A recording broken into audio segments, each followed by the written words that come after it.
Good afternoon, and thank you for joining us for an update on what has transpired out at the crash site following the tragic UPS crash. Joined today by Congressman Morgan McGarvey, our Emergency Management Agency Executive Director Jody Myman, and the Executive Director of MSD, Tony Parrott. First, I want to start with last night. Last night, Congressman McGarvey, myself, Chief Humphrey, and some other colleagues had the opportunity to join together with employees, customers, others that are part of the Grade A Auto Parts family. There, we had an opportunity to support the individuals who are going through this incredibly difficult time, grieving the loss of their loved ones, relatives, colleagues, friends. But one thing that also was inspiring last night was we heard about incredible acts of heroism.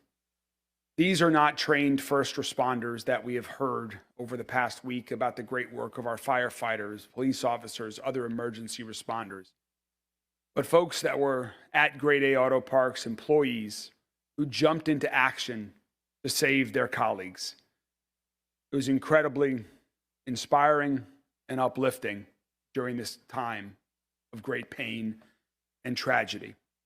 We will be there to continue to support the entire Grade A family and all of the other victims and survivors for as long as it takes. Through the weekend and today, NTSB continues its work at the site, continuing the investigation to provide answers so many of us are looking for. First responders remain at the scene. Today, they're removing heavy equipment, heavy parts of the plane that have fallen into the crash site so that other first responders can continue the search for any victims that still remain on the scene.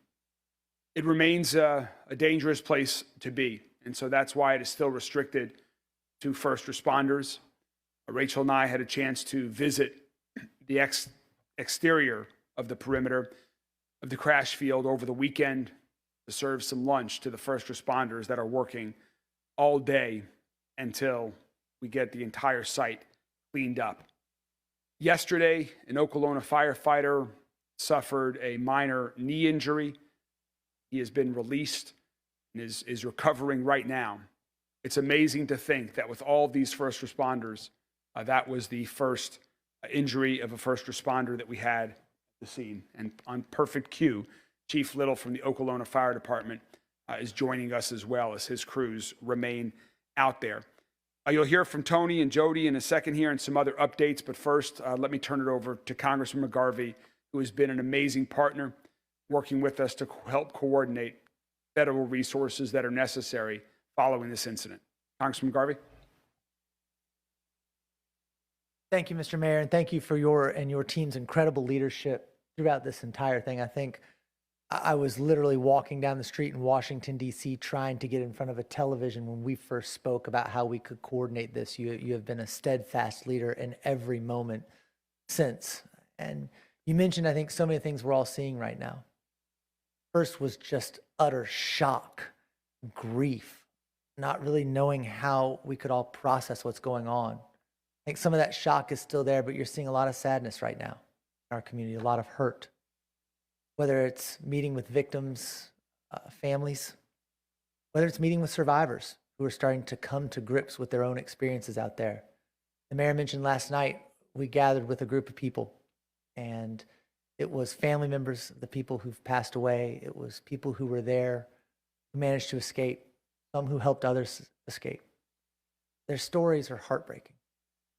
The pain is still so fresh and so real. It is sometimes even masked by the shock of how they talk about it. I was talking to one guy who was there last night, and it came up, and I said, "So you were there when this happened?" He said, "Oh yeah, I was in my office in a different building." And he talked about how he heard the explosions and ran outside, and all he could see was fire, and he was paralyzed. And he realized what was happening, and the heat was so intense that he knew he wanted to run, but he said he couldn't move his feet. It was only after that someone credited him with saving their life, because they said that he was yelling to run while he himself couldn't move his own feet. but he doesn't remember telling people to run. These stories, I think, are going to keep coming out. And as they do, it's so important for all of us to continue lifting each other up, to continue talking about, if you need help, ask for it. There's so many services available, and we're all here for each and every one of you.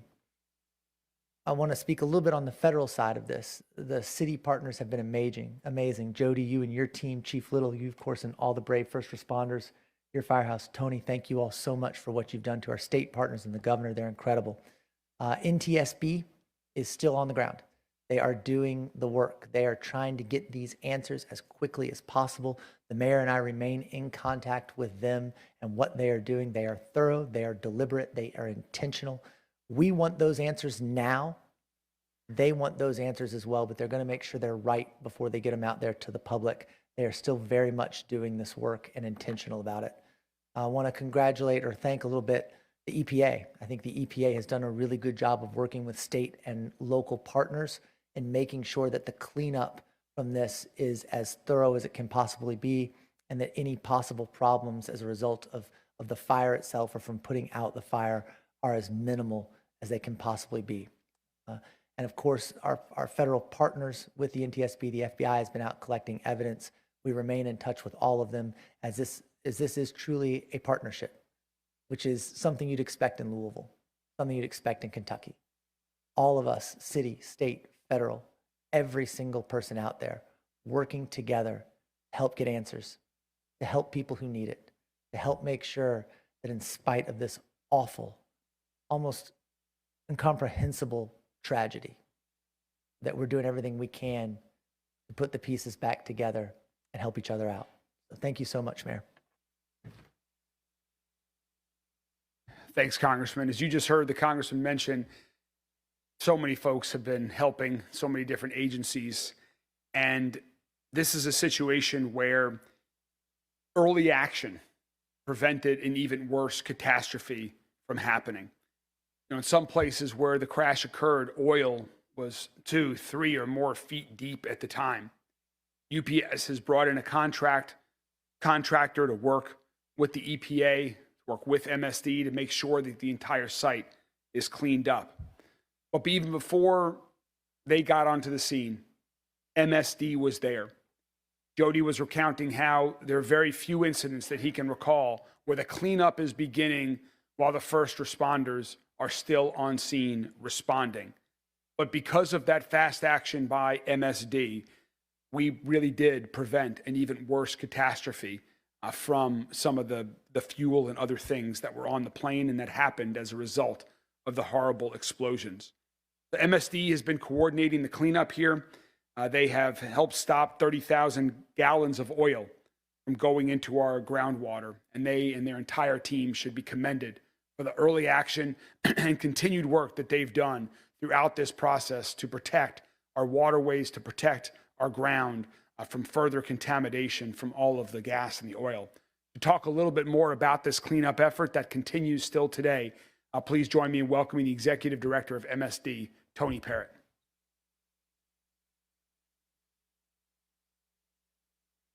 Thank you, Mayor Greenberg, and also Congressman McGarvey.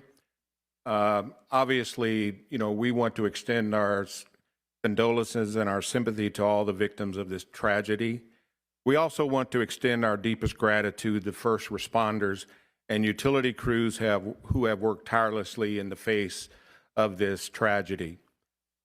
MSD's environmental response team began immediately after the UPS plane crash on November 4th. We responded and were ready to mobilize within 90 minutes after the crash, and the men and women of our industrial waste division began to monitor the nearby waterways for potentially contamination and runoff from the explosion and implement temporary mitigation efforts. And it was because of their quick response, they placed floating booms that absorb oil and affect waterways, such in areas such as Northern Ditch. Runoff is primarily located in the Pond Creek watershed.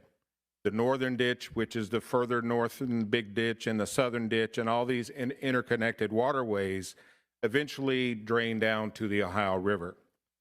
Fortunately, with the response that we were able to employ, and also the day after with EPA and others arriving to the site, and so many collaborative efforts really allowed us to assess things, particularly as daylight began on Wednesday morning. On Wednesday morning, we did discover our nearby Melco drainage basin was impacted by the runoff from the crash site. And one of the things that I think is very clear for the public to understand is that that basin has been isolated ever since. And so everything that has collected in that basin did not release to the waterways. So as the mayor mentioned, because of our quick action and our ability to isolate that basin, we were able to save a lot of, or contain a lot of oil and a lot of runoff from the plane crash site. On Wednesday morning early, a contractor from UPS began to lead the cleanup effort, and obviously MSD has been there to support not only the contractor, but EPA, the Kentucky Division of Water, and also local EMA to work together to assess, and we continue to assess the environmental impact of this. Last week, we did put out an advisory out of an extreme caution, asking the community to avoid contact with the waterways in the southern part of Jefferson County due to potentially contaminated runoff. That advisory, although precautionary, is still in effect, and we are still asking people to avoid contact with waterways, especially along Pond Creek, the northern ditch, and southern ditch. However, there is no impact to the drinking water in those areas, and unless you've been contacted by Louisville Water, you should not be concerned about your drinking water. We ask folks to avoid touching, swimming, fishing, or kayaking, or interacting in those waterways in any fashion, and keep your pets away from the water as well. If you see oil, debris, or discoloration in the waterway, please report it to MSD by contacting our customer relations at 502-540-6000 or email us at customerrelations@louisvillemsd.org. We will continue to work with EMA, also EPA, and others, and continue our assessment of the waterways over the next several weeks. And so until then, that advisory that we put out on Friday will remain in effect, and we will continue our assessment and update the public accordingly as we learn more.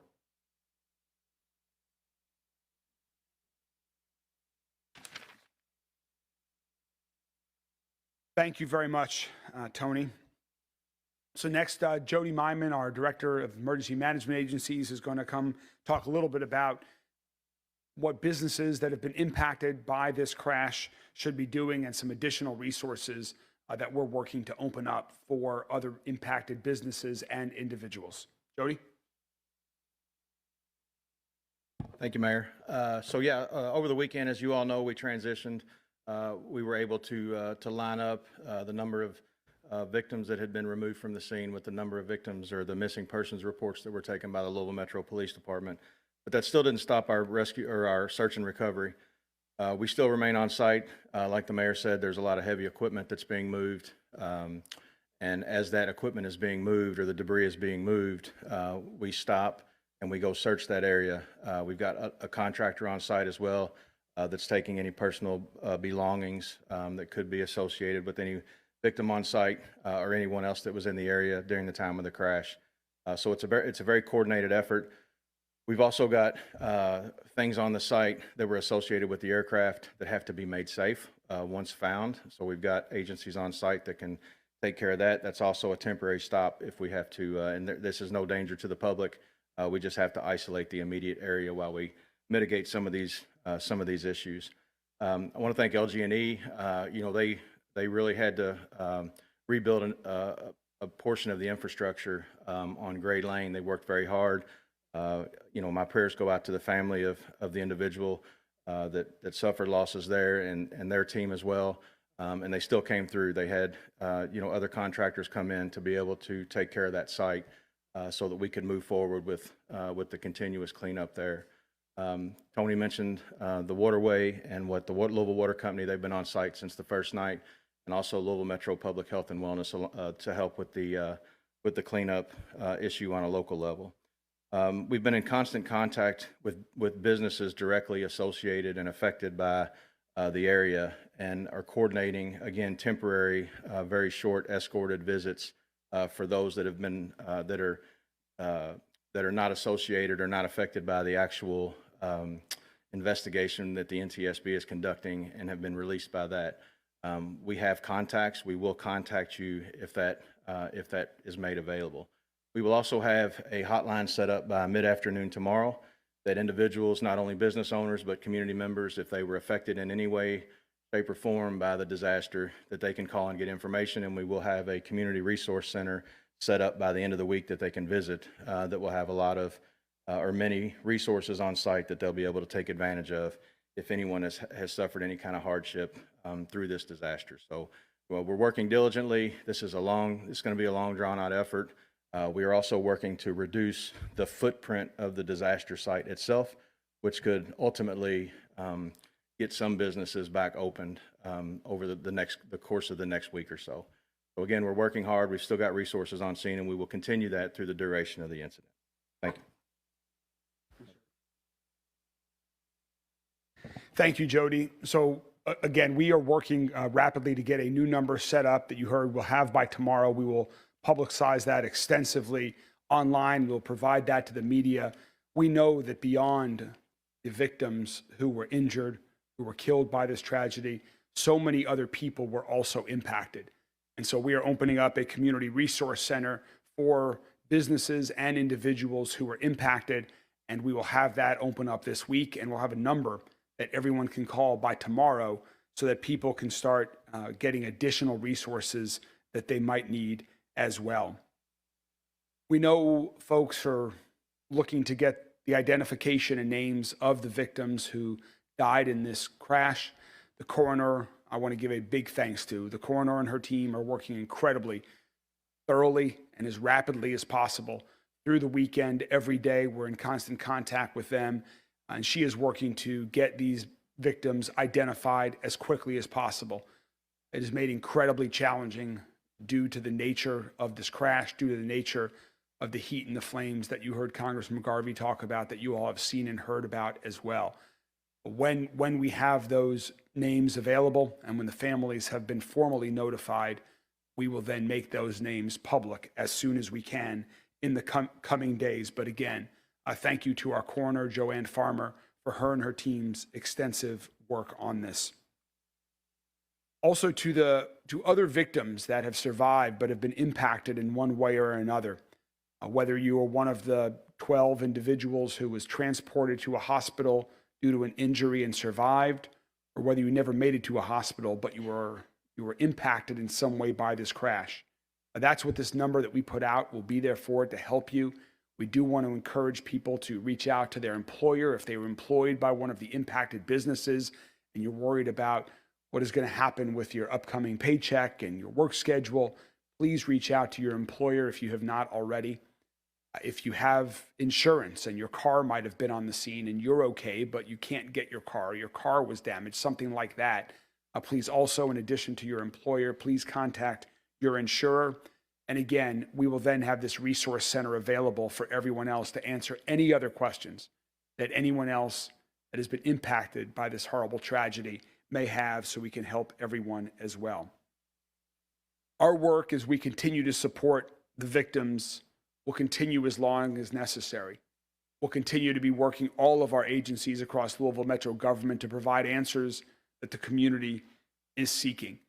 We will certainly provide that information as soon as we have it available regarding the victims and any other things that we think the public is looking to know, as soon as it's available.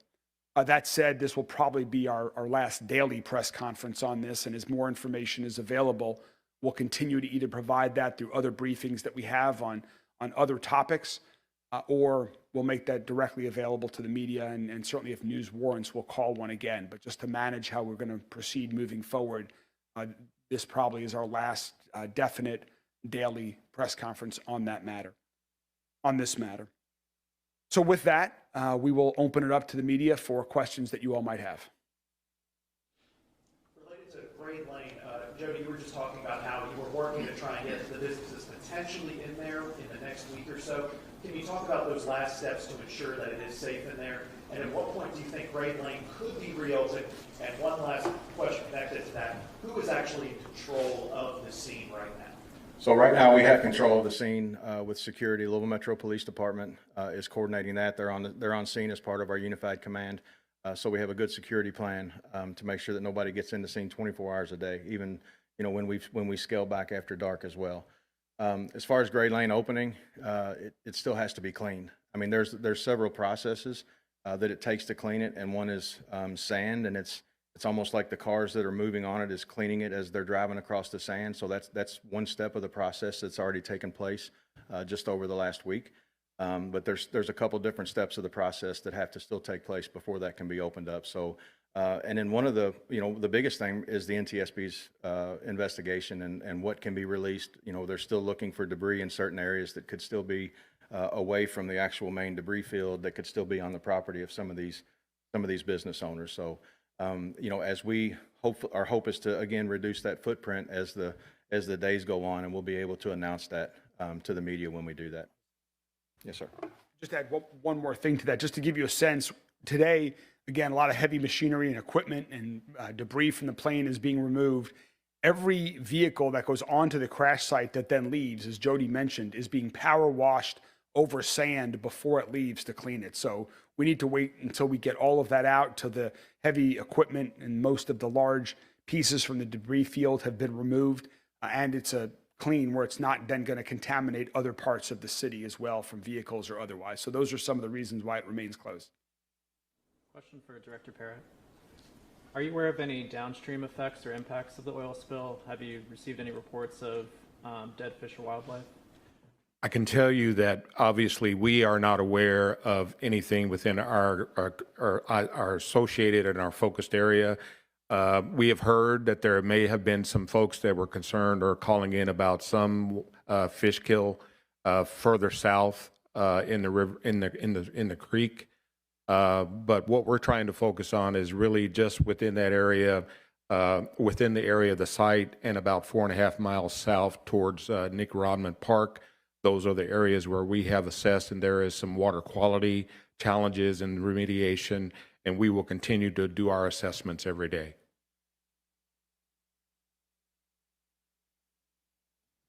Just to clarify, are there no more missing persons reports in terms of people reported missing to LMPD? The question was about any additional missing persons report. At this time, there are none. As I mentioned on, I believe it was Saturday evening, we believe that the number of missing persons reports that we're aware of matches the number of victims that have been located at the site. Once we begin to identify those victims, then we'll have a better sense of whether there's an exact match. But right now, that is our best guess, best sort of conclusion.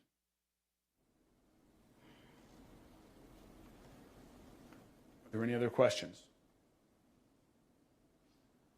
All right. Well, to the Louisville community also, thank you for your incredible support to the victims, to their families, your outpouring of support in so many ways, large and small. I know it's meant a lot to everyone who has been impacted from this that I have come in contact with, and it's truly felt.